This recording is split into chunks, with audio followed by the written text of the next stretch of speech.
और यहाँ के जिला कांग्रेस कमेटी के सभी साथियों को मैं हृदय से बधाई और धन्यवाद देना चाहता हूँ कि आपने कम समय में न केवल मेरा हौसला अफजाई करने का काम किया, ये कार्यक्रम करके और पूरे बिहार में ये संदेश देने का काम किया कि बाकी जिलों में भी लोग नवादा की तरह कार्यक्रम करें और कांग्रेस को मजबूत बनाए, राहुल गांधी को सशक्त करें, कांग्रेस पार्टी की विचारधारा को मजबूत बनाए और कांग्रेस को गांव-गांव तक पहुंचाने का काम करें। नवादा जिले के रहने वाले साथियों ने किया, उसको मैं कभी भूल नहीं सकता। मैं विशेष रूप से आपकी प्रशंसा करना चाहता हूं। नवादा की धरती, जैसा भी नरेंद्र बाबू ने जिक्र किया कि इस देश के जाने माने स्वतंत्रता सेनानी और बिहार के प्रथम मुख्यमंत्री श्री बाबू की जन्मस्थली है। उन्हीं के सहयोगी रहे स्वर्गीय चेतुराम जी की भी ये धरती रही है, मथुरा बाबू की धरती रही है, स्वर्गीय शत्रुघ्न बाबू और उनकी पत्नी राजकुमारी देवी भी यहां से लगातार विधानसभा में चुनकर गए और यहां के लोगों की सेवा करते रहे। स्वर्गीय आदित्य बाबू और गायत्री देवी जैसे सरीखे बड़े नेत्री यहां पैदा हुए, यहां के लोगों के बीच में काम करने का काम किया। इसलिए इस धरती को मैं सिर झुका के प्रणाम करता हूं। श्री बाबू की छत्र छाया में अनेक कांग्रेसी दिग्गज यहां से उभरे, कई लोगों का मैंने नाम लिया और उन्होंने बिहार की राजनीति पर अलग छाप छोड़ी। टीवी भी हाँ, दोनों है। मैं आपका ज्यादा वक्त नहीं लेना चाहता, केवल आप सभी मित्रों के सामने मैं एक दो बात कह के अपनी बात समाप्त करना चाहता हूँ। मेरी मजबूरी भी है कि यहाँ से फिर हमको गया जाना है। गया में शत्रुघ्न बाबू जिनका मैंने नाम लिया, उनके मूर्ति का अनावरण होना है। दर्जनों साथी और शुभचिंतक वहां बैठे हुए हैं। जब यहाँ भाषण चल रहा था, बीच बीच में फोन आता था, तो उस कार्यक्रम में भी शरीक होना है। फिर अरवल जाके अरवल के भी एक कार्यक्रम में शरीक होना है। कल रात को मधुबनी से 1:30 बजे रात को मैं पटना लौटा हूँ कार्यक्रम करके, और लगातार जब से कांग्रेस अध्यक्ष की जिम्मेवारी मिली, मैं बिहार के प्राय सभी जिलों में जाने का काम कर रहा हूं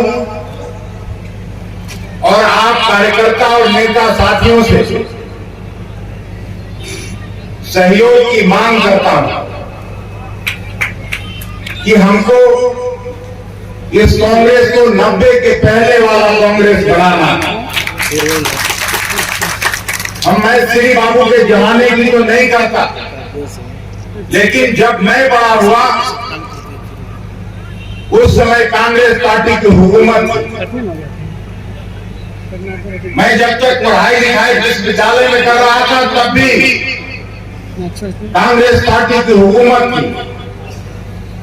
फिदा हुसैन साहब का पोता यहाँ कामरान बैठा हुआ है, हम लोग एक जगह के रहने वाले हैं। और जिस तरह की विकट स्थिति भारतीय जनता पार्टी के शासन में पैदा हुआ, एक दूसरे पर विश्वास खत्म हो गया। धर्म के नाम पर राजनीति, जाति के नाम पर राजनीति, भाई भाई को लड़ाने की कोशिश, मंदिर मस्जिद की राजनीति, गुरुद्वारा और चर्च की राजनीति, क्या बोले, ये सब राजनीति बंद होनी चाहिए। हमारे नेता राहुल गांधी जी ने और उनको ये आखिर 4000 किलोमीटर की यात्रा क्यों करनी पड़ी? केवल और केवल इसलिए कि इस देश में जो आपसी भाईचारा कायम था, देश में जो सभी जाति धर्म बिरादरी के लोग एक साथ रहते थे और उसमें जो कटुता पैदा करने की कोशिश की गई, आपस में जो वैमनस्यता लाने की कोशिश हुई, उसके खिलाफ लोगों से मिलने जुलने के लिए हमारे नेता राहुल गांधी जी ने कन्याकुमारी से कश्मीर तक की यात्रा की थी। जाड़ा गर्मी बरसात सभी में वो पैदल चले, लाखों लोगों से मिले, जहां किसानों से मिले वहां मजदूर भाइयों से भी मिले, वहीं छात्र नौजवानों से भी मिले, महिला कर्मियों से मिले, पुरुष कर्मियों से मिले और सबसे एक ही गुहार लगाया कि इस देश में अगर संविधान को बचाना है, इस देश में अगर अंबेडकर जी के संविधान से देश को चलाना है, तो आपसी भाईचारा, आपसी प्रेम करना चाहिए। और नवादा की धरती पर नवादा के लोगों को बीच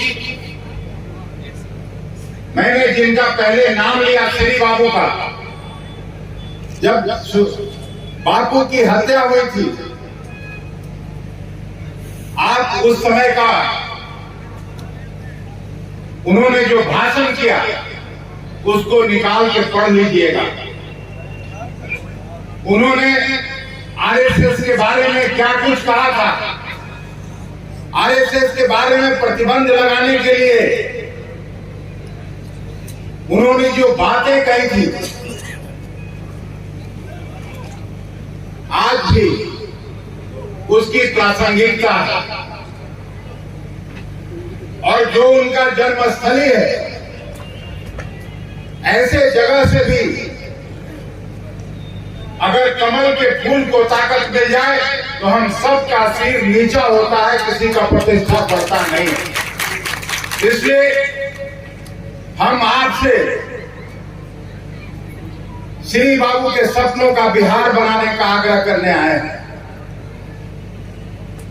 श्री बाबू ने जो नया बिहार का नींव रखा था, श्री बाबू ने जो किसानों और मजदूरों के लिए काम किया था, उन्होंने जो एक रूपरेखा तैयार करके हम लोगों को बताने का काम किया था कि किस तरह से शिक्षा में, किस तरह से स्वास्थ्य में, किस तरह से पब्लिक सेक्टर में, और उनका एडमिनिस्ट्रेशन का जो तौर तरीका था, Bihar was the best administrated state in the country है। मैं नहीं कह रहा हूं क्योंकि मैं उनके बिरादरी का हूं या नवादा के लोगों के बीच ये भाषण कर रहा हूं। उस समय के तत्कालीन गृह मंत्री स्वर्गीय सरदार वल्लभ भाई पटेल ने मुख्यमंत्रियों के सम्मेलन में कही थी ये बात। यही वारसलीगंज में चीनी मिल हुआ करता था और गया जिले में तीन चार चीनी मिल, बीटा में चीनी मिल हुआ करता था, गुरारू में भी चीनी मिल हुआ करता था और नॉर्थ बिहार में तो चीनी मिल का जाल बिछा हुआ था। और उसका नतीजा था कि उनके मुख्यमंत्रित्व काल में बिहार अकेले 27% चीनी पैदा करने वाला राज्य था। आज आप सभी जानते हैं, मैं कोई शिकायती लहजे में नहीं कह रहा हूं, लेकिन प्रायः सभी चीनी मिल के चिमनी से धुआं निकलना बंद हो गया। ये बड़ा सवाल है जो मैं नवादा के लोगों के बीच में छोड़ के जाना चाहता हूं। और उस मॉडल को नहीं अपनाएंगे हम लोग तब तक बिहार विकसित राज्यों की श्रेणी में खड़ा नहीं होगा।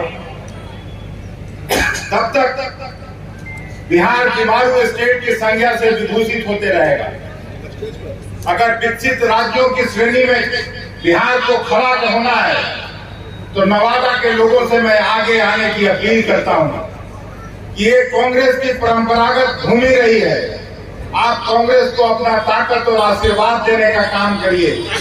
राहुल गांधी जी के नेतृत्व में, खड़गे साहब के नेतृत्व में आने वाला जो आसन्न लोकसभा का चुनाव है और जिस तरह का बिहार में महागठबंधन लालू जी, नीतीश जी, कांग्रेस पार्टी और वाम दलों के साथ बना है, कोई सीट ऐसा नहीं है जो भारतीय जनता पार्टी जीत सकती है। ये मैं दावे के साथ कांके नवादा के बीच के साथियों के बीच से जाना चाहता हूं। और फिर से मैं विकास और यहाँ के जिला कांग्रेस कमेटी के सभी साथियों को मैं हृदय से बधाई और धन्यवाद देना चाहता हूं कि आपने कम समय में न केवल मेरा हौसला अफजाई करने का काम किया, ये कार्यक्रम करके और पूरे बिहार में ये संदेश देने का काम किया कि बाकी जिलों में भी लोग नवादा की तरह कार्यक्रम करें और कांग्रेस को मजबूत बनाएं, राहुल गांधी को सशक्त करें, कांग्रेस पार्टी की विचारधारा को मजबूत बनाएं और कांग्रेस को गांव-गांव तक पहुंचाने का काम करें। इन्हीं चंद बातों के साथ मैं आप सबों से मिलने का अवसर पाकर और अपनी आशाओं को व्यक्त करने का मौका पाकर आपका धन्यवाद करता हूं। बहुत बहुत धन्यवाद। जय हिंद, जय कांग्रेस।